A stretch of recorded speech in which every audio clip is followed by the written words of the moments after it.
Good afternoon. We have breaking news across the country this hour. First, to a major emergency response on the Hume Highway between Sydney and Canberra, where a minivan rolled and crashed. At least 8 people are hurt. Grace Fitzgibbon is live with the latest details. Just coming into the newsroom now. Grace, the road has been shut down. Yes, Angie, this crash prompted a huge emergency response with 3 ambulance helicopters landing on the highway to treat these patients. The crash unfolded around midday when we understand a minibus carrying at least 7 passengers rolled off the road. Those passengers and the driver, a man believed to be in his 50s, were trapped before being freed by witnesses who quickly rushed to their aid. Some of the kids were able to move on their own. Some of the people were trapped under the vehicle, so with the help of the other people drive past, we were able to lift the vehicle up and free the trapped individuals. We know 2 adults were critically injured and 6 children were also injured, 3 of them seriously. All southbound lanes of the Hume Highway had to be shut down, causing traffic chaos with pile-up of cars backed up for hours. Angie? Grace Fitzgibbon with that breaking news. Thank you. We have more breaking news on a major breakthrough in the fire that tore through Melbourne's Caulfield Racecourse this morning. Police have just confirmed a 51-year-old man has been arrested. The blaze broke out in the Heritage Grandstand around 6:30 a.m, causing significant damage. A suspect was captured on CCTV lighting the fire. A strong earthquake has killed at least 53 people in Tibet. Many others are trapped as dozens of aftershocks shook the region in the west of China and across the border in Nepal. According to China's official Xinhua news agency, 62 people have been injured and rescue workers are searching for people in the rubble. The quake's epicenter was about 75 kilometers northeast of Mount Everest, which straddles the China-Nepal border, close to the Tibetan Buddhist holy city of Shigatse. Tremors were felt as far away as Kathmandu and India. The US Geological Survey measured the earthquake at magnitude 7.1 at a relatively shallow depth of about 10 kilometers. Now let's bring in journalist Shankar Dahal in Kathmandu. That's an area also affected by the earthquake. Tell us more about what happened. How did you experience that quake? Thank you for having me in the program. Yeah, it was early in the morning today, and it was 6:50 local Nepali time, and most of the people are in the bed with their families. And it was certainly an awkward situation for us here in Kathmandu because it started shaking the bed and the house itself. So most of the people, they are out of their houses, they're into the street and just waiting the earthquake to go. Now, what more can you tell us about the situation in Tibet, which was mainly affected? So far, that the international, the medias and the agencies have reported till date that I can brief here from Kathmandu, Nepal, is it's 201 kilometer almost northeast from Kathmandu, the epicenter is. And at the moment, the rescue operations are underway with large numbers of firefighters and rescue workers searching through rubble in the affected areas.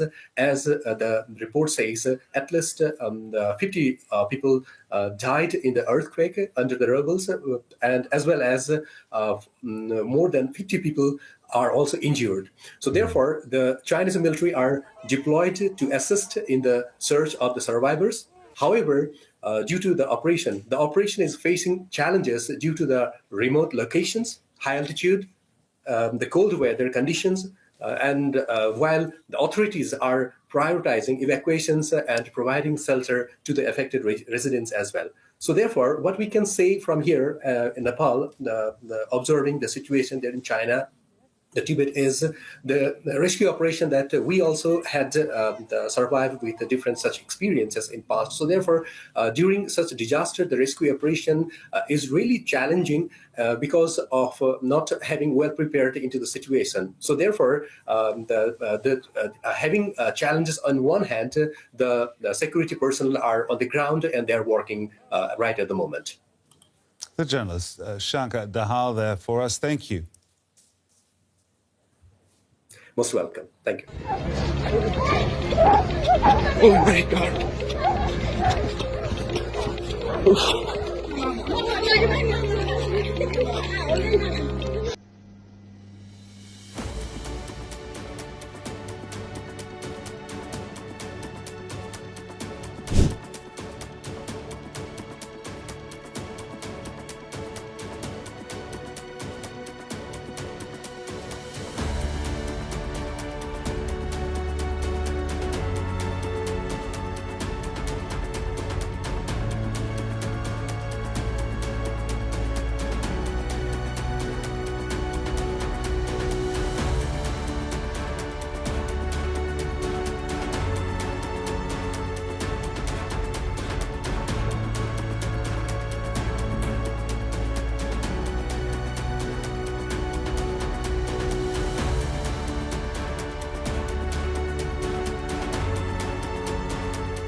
HIV cases in Malaysia have surged by 45% in 2024, reaching 327 cases compared to 225 last year. So, correction to that, it was 2025 that we were talking about, and now we're seeing 225 last year.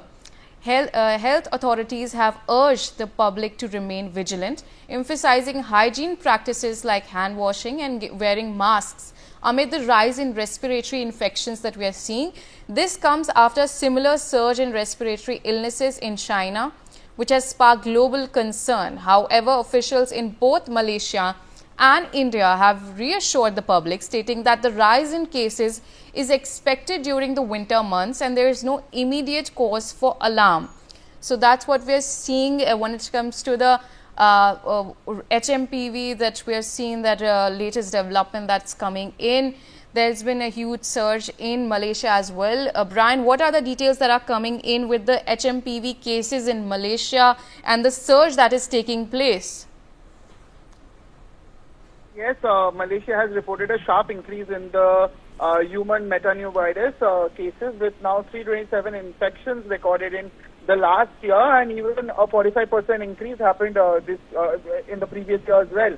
Now, this comes amidst a wave of respiratory illness reported globally, including a surge in China. And even the Malaysian Health Ministry has urged the public to remain vigilant, emphasizing the importance of maintaining hygiene and adhering to safety measures to now curb the spread of respiratory infections. Now, they have recommended precautions including regular hand washing, wearing face masks, and even covering the nose and mouth when coughing or sneezing. And despite the spike, also authorities have reassured citizens that such increases are expected during winter months. And even in China, similar case and respiratory ailments has led to viral images, videos of crowded hospitals with mask-wearing patients. However, Chinese authorities have also described the situation as a winter occurrence and emphasized that it remains safe to travel as well. All right, Brian.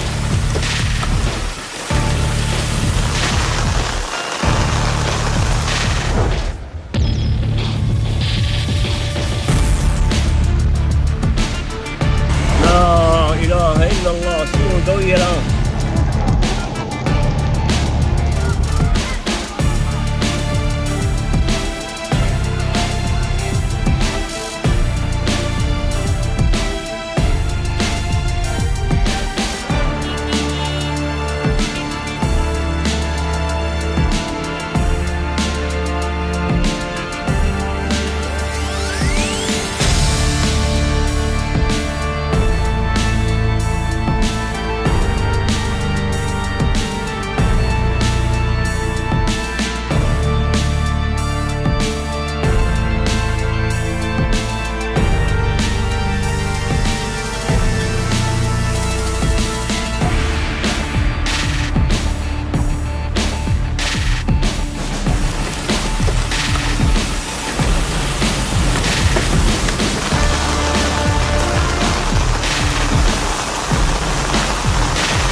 بحيرات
Taliban Pakistan, TTP, has warned Pakistan that it is ready to target Pakistan military and Pakistan military-run enterprises. In fact, the TTP has also issued a warning to Pakistan's political parties. In a statement released by the TTP spokesperson, Mohammad Khorasani, the group said that its targets are exclusively the country's security institutions and their associates. The group has declared that it will begin targeting military-run enterprises. The TTP spokesperson specifically named the following military enterprises: NLC, 4G Cement, and Askari Bank, etc. These are the potential targets on the TTP's radar. The TTP has warned the people withdraw shares from these enterprises within 3 months. And not just that, shops that have army products have also been given 2 months. North Korea has dared Seoul and its Western allies by firing off the first ballistic missile of the year towards the Sea of Japan. The launch coincides with U.S. Secretary of State Antony Blinken's visit to South Korea. Reports suggest North Korea fired what appeared to be an intermediate-range ballistic missile which flew more than 1,100 kilometers east before falling into the sea. Japan claims the missile had likely landed outside Japan's exclusive economic zone. The launch comes just 2 weeks before U.S. President-elect Donald Trump's inauguration on January 20th.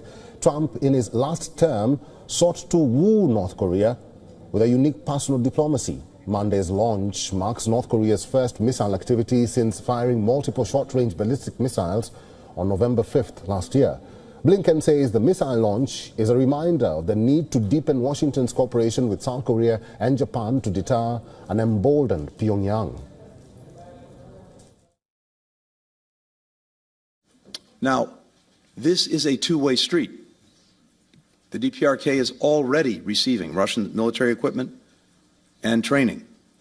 Now, we have reason to believe that Moscow intends to share advanced space and satellite technology with Pyongyang, and that Putin may be close to reversing a decades-long policy by Russia and accepting DPRK's nuclear weapons program. President Joe Biden, who leaves office this month, made headway in deepening trilateral cooperation between the U.S., South Korea and Japan. This despite historic issues that have often plagued relations between the Asian neighbors.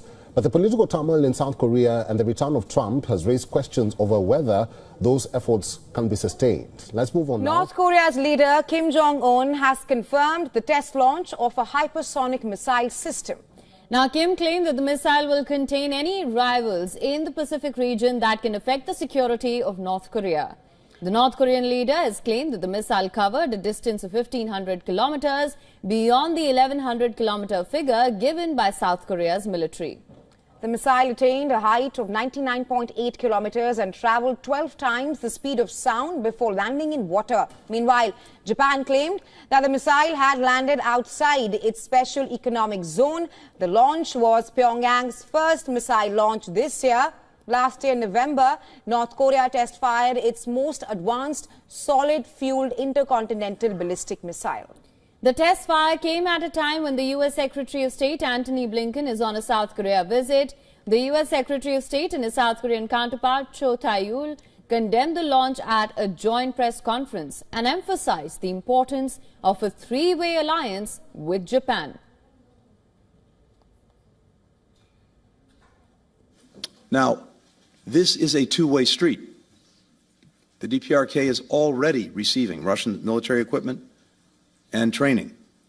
Now, we have reason to believe that Moscow intends to share advanced space and satellite technology with Pyongyang, and that Putin may be close to reversing a decades-long policy by Russia and accepting DPRK's nuclear weapons program. Indonesia has formally joined BRICS as a full member. The announcement was made by Brazil, which currently holds the rotating presidency of the BRICS group. Welcoming Indonesia into the group, Brazil emphasized Indonesia's will to reform the institutions of global governance and contribute positively to cooperation within the global south. BRICS was created in 2009 by founding members Brazil, Russia, India and China. South Africa joined the following year.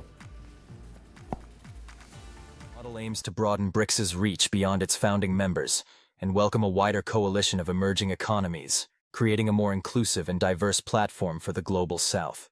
The BRICS Plus concept fosters a collaborative environment that prioritizes mutual benefits, shared development, and sovereignty, values that resonate strongly with many nations around the world today. Before we continue, please take a moment to like and share this video, and subscribe to our channel for more insights into Africa's geopolitics, its economy, and its ever-evolving landscape. Now let's look deeper into the strategic approach of BRICS. What's truly noteworthy about BRICS is how it differs from the traditional approach often seen in Western-led institutions. Unlike Western powers, which have historically imposed their will on nations, BRICS offers countries the opportunity to first experience the benefits of collaboration before deciding whether to join the alliance. This method stands in stark contrast to the often coercive tactics employed by Western powers, who frequently exert pressure on countries to align with their interests, sometimes to the detriment of those nations' sovereignty. Many countries, once aligned with Western powers, have found this method problematic and, at times, alienating. Today, however, the international landscape has changed. Nations now have more options and more freedom than ever before, and BRICS offers them an alternative to the traditional, West-led global order. The growing appeal of BRICS is rooted in its philosophy of inclusivity and shared development.